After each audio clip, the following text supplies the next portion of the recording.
morning. It's brilliant to be here. Let's just see if I'll leave that to you. Oh, okay. Great to be here. I think this is a room full of people interested in climate and in nutrition, I'm guessing is safe to say. So I'm going to try to continue framing the challenge and understanding how diet can fit in both into human health and into planetary health. So before I kick off, I just want to declare that I don't have any financial conflicts of interest to disclose in relation to this work or my other research. You may have seen this figure before, just a flashing of all of us here on Earth, how many there are. And this is a great success for humankind, partly to due to great medicine, sanitation, good food, the availability to just keep growing and reproducing. And it's quite astounding all across the world. And if you just shoot your eyes over right down here, we could see that even just going from 1990 projected to 2050, the number of people on this earth is expected to double from 5 billion to 10 billion people. And people like to eat. People need to eat. So we're gonna need to feed these people, which is great, but in a challenge to be accepted. Now, I don't need to tell this crowd about why we care about the climate, and we care about what things affect our climate, and food is one of those things. So when we think about our food systems, we think of anything really from the farm to your fork to the waste that's created right at the end of the life cycle of this food. And going from farm to fork, it's estimated that our food is contributing about 35% to greenhouse gas emissions. And that could be lower or higher, of course, depending on where it's coming from. But that's a really big amount already. And as Paul nicely alluded, we're already above where we need to be. Now, most of the land that we have in the earth is already being used by agriculture. And that's not just land, agriculture also needs water. And of course, if you've got agriculture, that means you're removing species. So biodiversity is going down. So food is affecting absolutely everything about climate. And now we need to feed more people. So how are we gonna do that? Something has to change. What has to change? So as nicely covered already, something to do with animal foods. So animal foods, hands down, takes over plant foods for environmental impacts.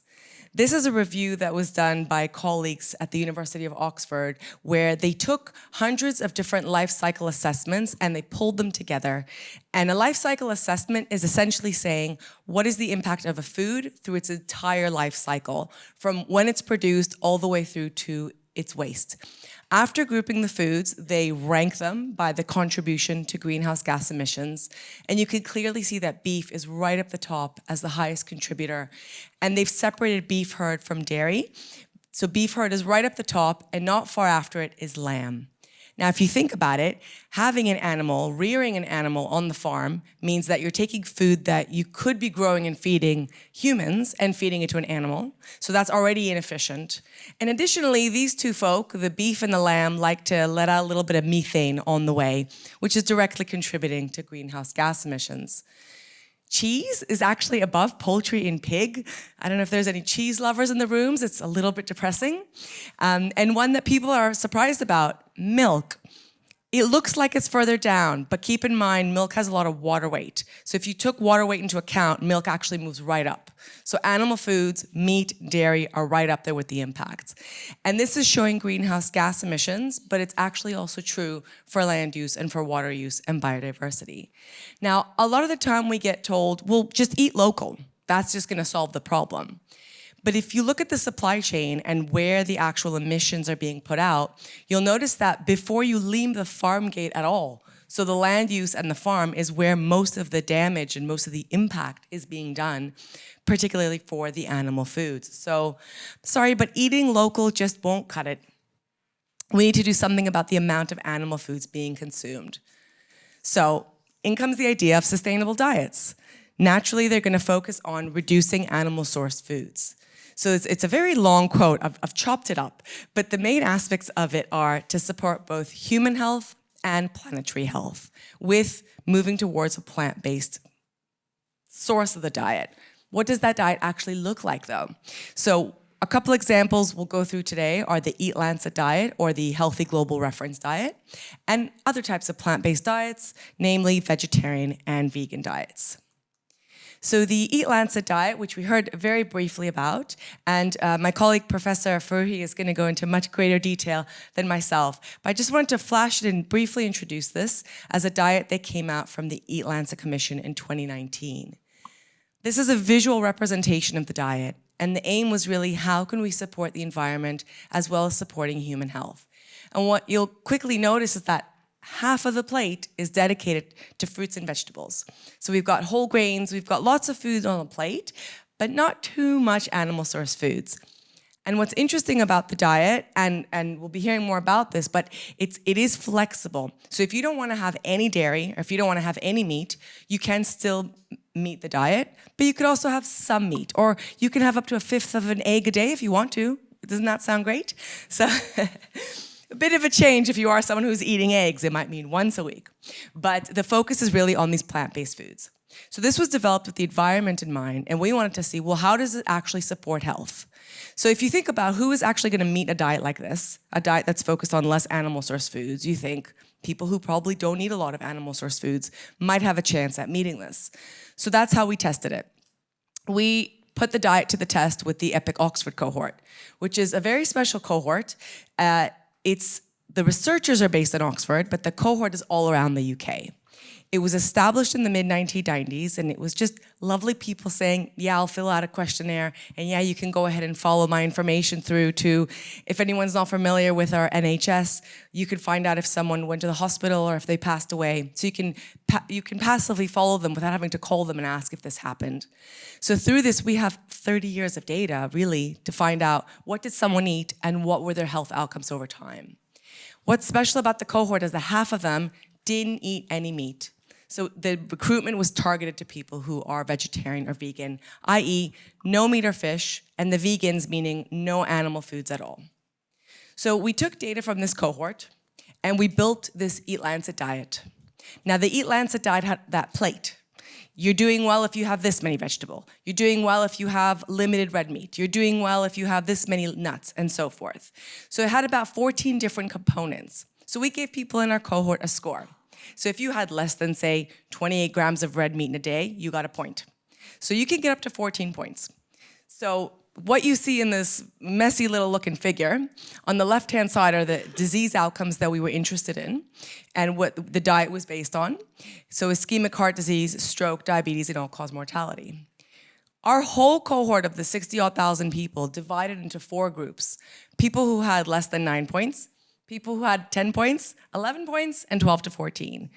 It's weird that nobody has 0 points, right?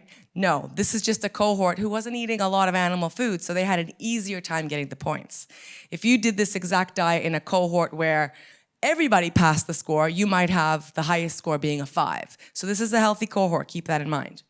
So going from the lowest score of you're meeting some of the diet to you're meeting every part of the diet, 14 points, we see that people who did that had a lower risk of ischemic heart disease. So anything that's to the right of the 1 suggests a higher risk of disease.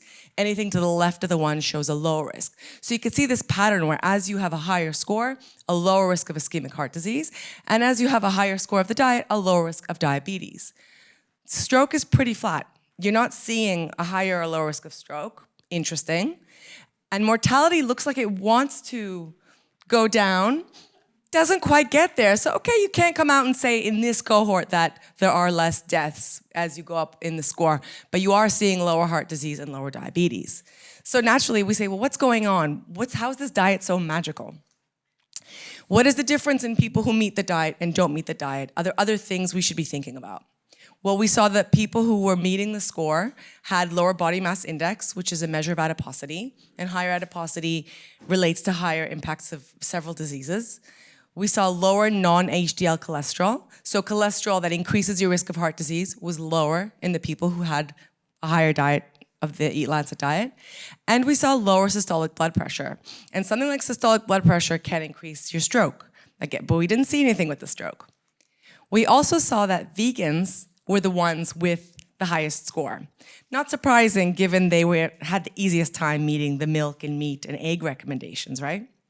We then said, okay, well, how would our vegans and vegetarians score in terms of the environment and health if we look at their diets? How people actually eat, not modeling, real people following real diets with their real body distribution and their real smoking habits and their real alcohol intake, real people.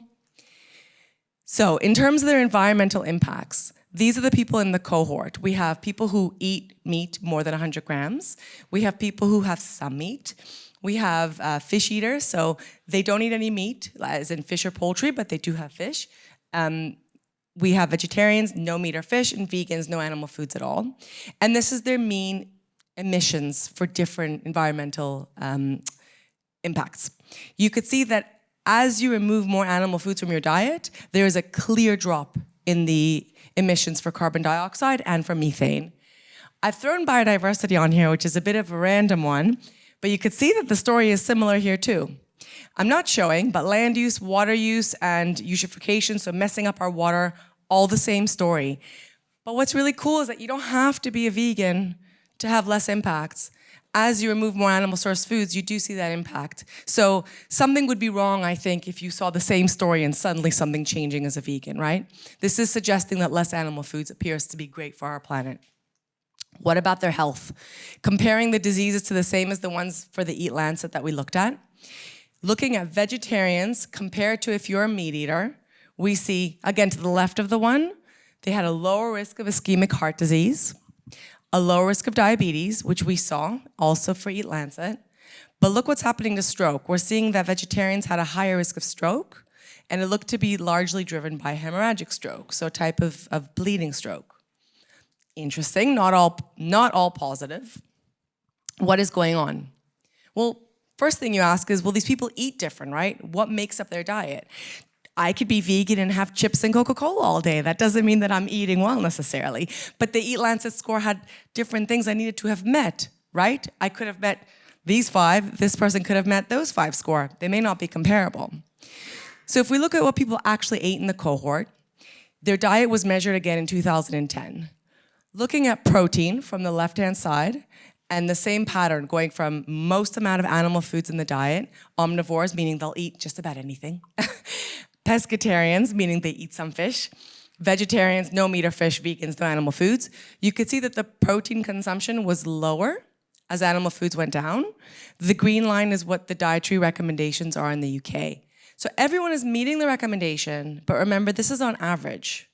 So that means because vegetarians and vegans are lower on average, there's going to be some people with inadequacies. And indeed, we have about 15% in the cohort who are not meeting that line once you look at individual people. If you move over to saturated fat, you notice the line is now sort of a reddish auburn, I guess. The goal here is to have less than 10% of your energy coming from saturated fat in your diet. And the omnivores are now the only ones not doing great. Everyone else is doing a good job here. 2 minutes, okay. Vitamin B12, only the vegans are not meeting it, so they're not getting this nutrient, which is found in animal source foods. And for calcium, everyone's doing great, above the recommendation, but vegans, they're meeting it, but not as well. So you're thinking, okay, is this related to their health potentially and what we're seeing?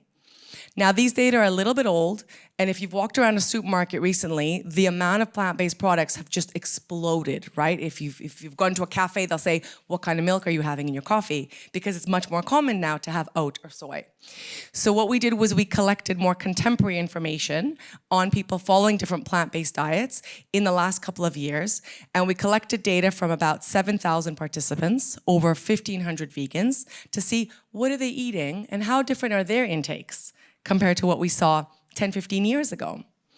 And looking along the same line, because of time, I won't spend too much time here, most of the patterns are the same, but the vegans are now above the line, again, close, but look at what's happening with calcium. That's gone right up. What's happening?